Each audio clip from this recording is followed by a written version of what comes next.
Hey, how's it going, YouTube? How y'all doing today? Weather channel saying we're gonna get some rain tonight, early in the morning. Tomorrow about 2, 3, 4, 5 in the morning. There's a 50-60% chance of it. So yesterday I was working on the sweep plow, and I didn't realize I was gonna have so many problems with this sweep plow. All of the bolts on it are super rusted, and so they're completely stuck in place. The U-bolt bolts, the bolts holding the plow heads on the plow on the C shank itself, all of them are just rusted into place, and so I'm having to cut through them with an angle grinder. And yesterday I cut all of the bolts holding the plow heads in place. I cut all of the bolts off of the plow heads, and I got the plow heads removed, but I still can't move the U-bolts around because I have to loosen the bolts on the U-bolts to be able to move the U-bolts around, and I have to move the U-bolts around to get the spacing on each head correct. And so I'm still working on that sweep plow. It's about I would say it's about 70% done. But I still gotta fix it up a little bit. And I was looking to sweep plow this field. This grass, it's practically there are many factors killing this grass right now. This grass has gone to seed, and so when an annual grass goes to seed, we can go take a look at it. When an annual grass goes to seed, after it's put on seed, the plant itself will die. And so if you take a look at the field right now, there's a lot of dead grass on it. You see, like right there, a lot of dead grass. I would probably say about a quarter of this field is dead grass. And so when I take a good look at the field, I can even see the seed heads from over here. So when I look down this field right now, I can actually see the seed heads sticking up in the air all over the place. And this is an annual grass. And so an annual grass means that this grass will go from vegetative. It'll put on leaf material, and then it'll put on seed like this right here. It'll put on the seed all within 1 year. And this grass, once it's put on the seed, it'll die. And so the grass is dying, and the grass is dying, and the grass is also dying because it's hot outside. You know, with the sunlight, I would say on a full-blown sunny day, the weather outside's probably the temperature's probably close to 95 degrees. Hey. And so you know, because when it's sunny outside, it's hotter.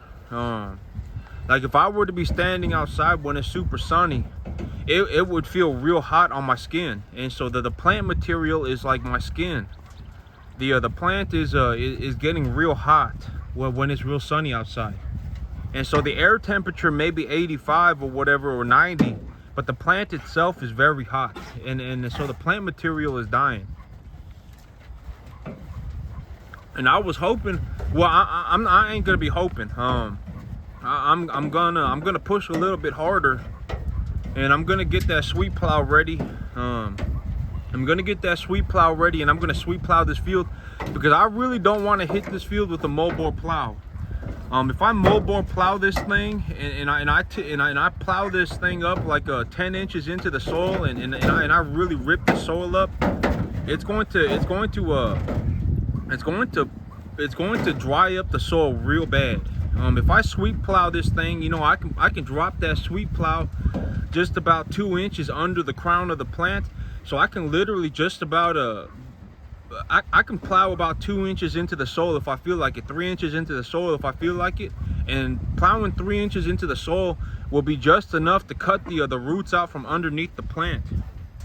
And this grass right here, this annual ryegrass, it's a bunch type grass, and so it doesn't spread via its roots. And so if I cut the roots out from underneath the plant itself will die. And so my big plan right now is that I want to take a sweep plow to this field, and I want to drop the plow about 2 to 3 inches into the field and just cut the root out from underneath the plant, because then I won't really be pulling up a whole bunch of soil, which will save a lot of moisture. And Because if I drop a plow 10 inches into the soil and I just dig that sucker up, I just rip this field apart and I get this sucker plowed real hard, it'll pull up, it'll dry the soil real bad. The soil will need a lot of moisture to compact itself. And I need that recompaction. I need the soil to pull itself back together again so that I can drill seed on it. And so my big thing right now in terms of me planting my pro millet, so I would anticipate that I got something like a week or so for me to really get this pro millet in the field. And so I got about 1 week to get this all ready to go. I may even have to do it tonight, depending on, I'm going to keep my eyes on the weather. And if the weather looks like it's going to pick up real bad, I'm just going to have to get it done tonight. I may be working late, but that's going to be fine. I'm just going to have to get it done tonight.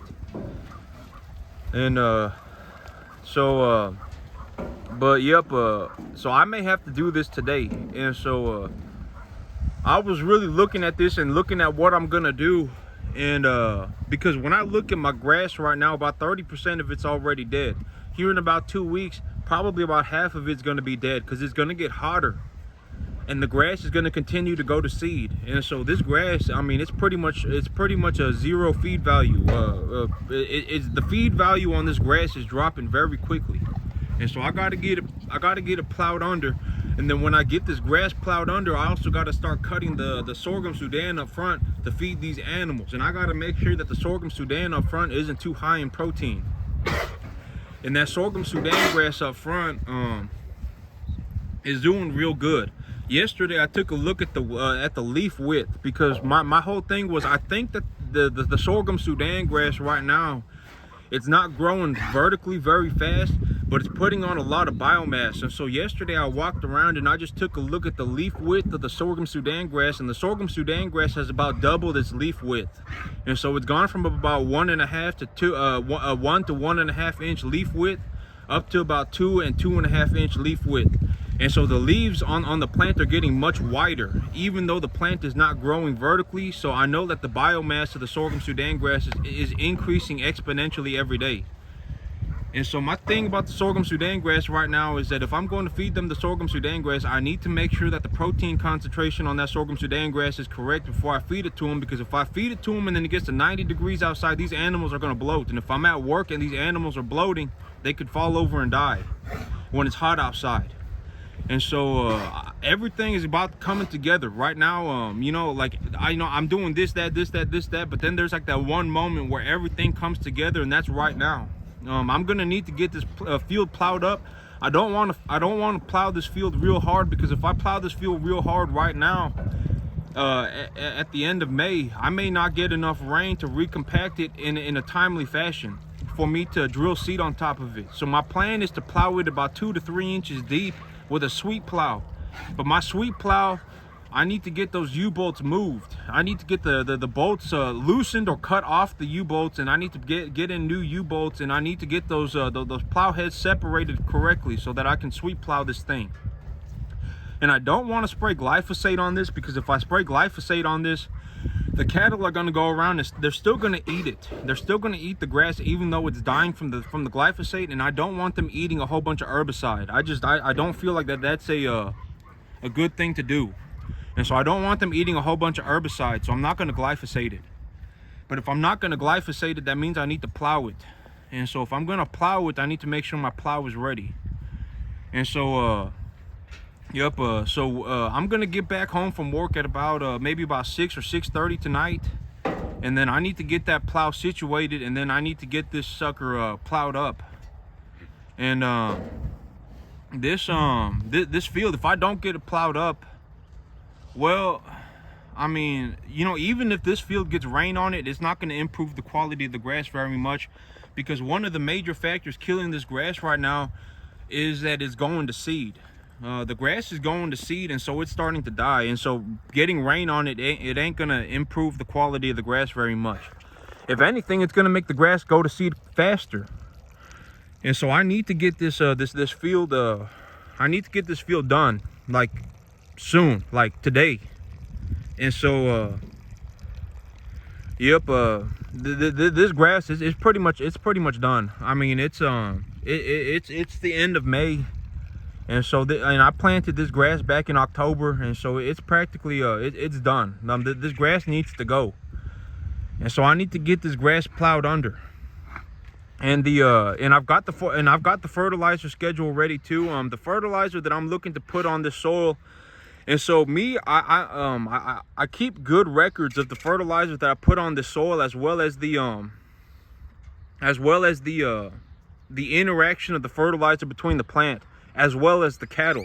And so on my field, I know that if I put 15 pounds of fertilizer on it a week, of nitrogen on it a week, the 15 pounds of nitrogen is going to make the cattle bloat. And so I need to keep it under 15 pounds of nitrogen. And especially if the grass is at an early stage of development, the cattle will bloat on it faster. And so right now I need to put about 10 pounds of nitrogen on this field. And when I put 10 pounds of nitrogen, by the time I put about 150 pounds of nitrogen on this field, I'll also need to put phosphorus as well as potassium on this soil. If I don't put phosphorus, potassium, and sulfur on this soil, I found that even if I put nitrogen on it, it ain't gonna grow very well. It's barely gonna grow at all. It's just gonna turn real blue, like it's running out of phosphorus. And so this field, okay, so every field is different. There is zero way for me to say this is what everyone needs to do, and this is going to be what works the best. Every field is different. So when I look at my field, if I take my GPS location or my address and I go on a website called Soil Web, so soil like the soil and web like a spider web. If I go on Soil Web and I look up my address, it'll pull up a satellite image of my property. And the satellite image of my property, it'll say your soil is 85 or percentage this. And so I know that my soil is 85% Houston black clay. And the soil, so the characteristics of my soil is that it's a clay loam, and that it's a 7.5 pH, and it's got different it's a USDA grade 2E minus on terms of agricultural capacity or capability, or whatever they call it. And so this is a pretty good field. And so, but when I look at my property, okay, so when I look at the information on my property, and then when I start collecting data on the fertilizer that I put on it, from what I've seen, this property has plenty of calcium and magnesium in the soil. I haven't seen any signs of a calcium or magnesium deficiency in this field. And so, okay, so when I see that the pH of my soil is high, so this is how I actually do things. Because, like if someone were to say, LeBron James or Michael Jordan, they're good at basketball, but all they do is throw a basketball, that they would be a moron, right? So, I mean, it's not easy, okay? But I'll go through it in detail of what I do, just because, this is the reality of the situation. This is what I actually do. So if the pH of my soil is high, what I anticipate is that the calcium and the magnesium concentration in my soil is very good, and the potassium in my soil is probably pretty good too, because the four major molecules that affect soil pH are calcium, magnesium, potassium, and salt. But I'm not anywhere near an ocean. And so I don't have salt in my soil. I don't have things that cause me to have salt in my soil. And so I don't really worry about salt. And so if my pH is real good, the thing that I look for is I anticipate that my calcium, my phosphorus, and my calcium, my magnesium, and my potassium levels are good.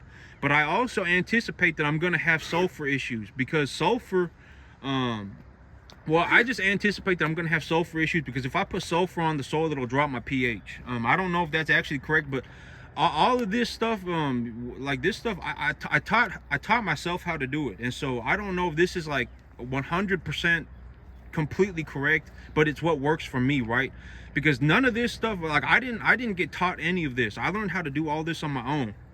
And so, but this is just what works for me. This is how I do things. And so,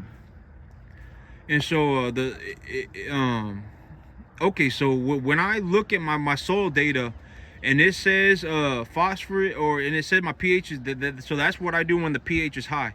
And once I figure that out, what I do is I start walking around the field. And when I walk around the field, what I usually look for are some clover, because here in Texas we get a lot of clover. And if the clover, I would just anticipate about 95% of fields have a nitrogen deficiency. And so just whatever the field is, it probably has a nitrogen deficiency. And so I look for signs on broadleaf plants for on my field. I know I have a phosphorus deficiency, because if I walk around and I don't have any phosphorus on the field, I can visibly see phosphorus deficiency all over the plants. And also I also found that if I increase the metabolic activity on these plants by applying nitrogen to this field, the phosphorus deficiency will get significantly worse. And so, but that's also the reason why there is zero way for me to solve the equation for everybody. There is zero way for me to do that, because some places may have a potassium deficiency. Some places may have a calcium deficiency. And if I say apply this fertilizer, this fertilizer, this fertilizer to everybody, somebody out there with a calcium deficiency who hasn't put any calcium on their field, they may apply everything else, and their plants may start growing, and their plants may stop growing entirely because they have such a severe calcium deficiency and they haven't adjusted for the calcium. And so there's zero way to make a fertilizer program for just this is what to do and everybody's going to succeed if they do this. There is zero way to do that. The most realistic way to do it is to collect information via the satellite first. Take a look at the natural properties of the soil, and then to walk the field and look for different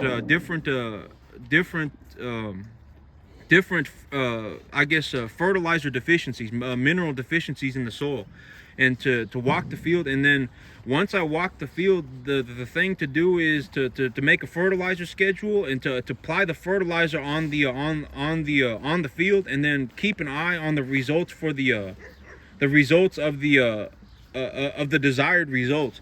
Because I guess in terms of the idea of desired results is that if I were going to grow hay for hay, I would fertilize the field differently than if I was going to grow the field for forage for cattle. Because if I grow the field like I'm going to grow hay and I put cattle on it, the cattle are going to bloat real bad, and they're pretty much going to explode. I mean, they're going to pop like a balloon. They're going to bloat real bad, and then it's going to turn into a horrible situation. And so there's things have got to be done differently.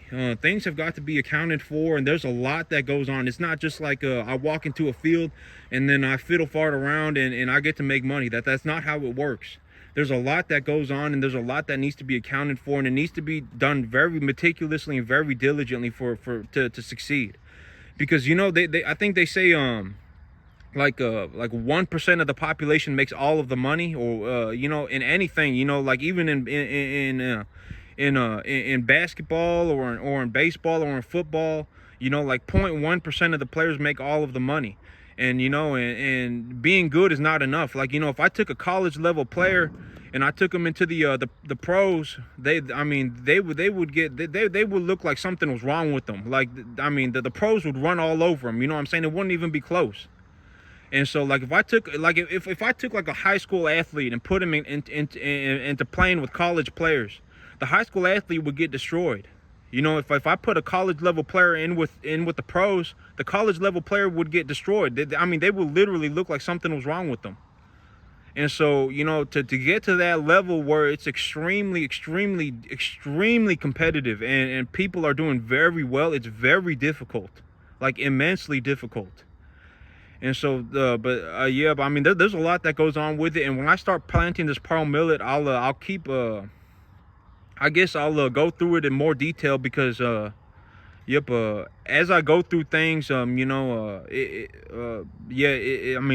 it's just a dynamic thing. As I go through things, I make the calls as I go through things. But that's it for me today, YouTube. Y'all have a good one.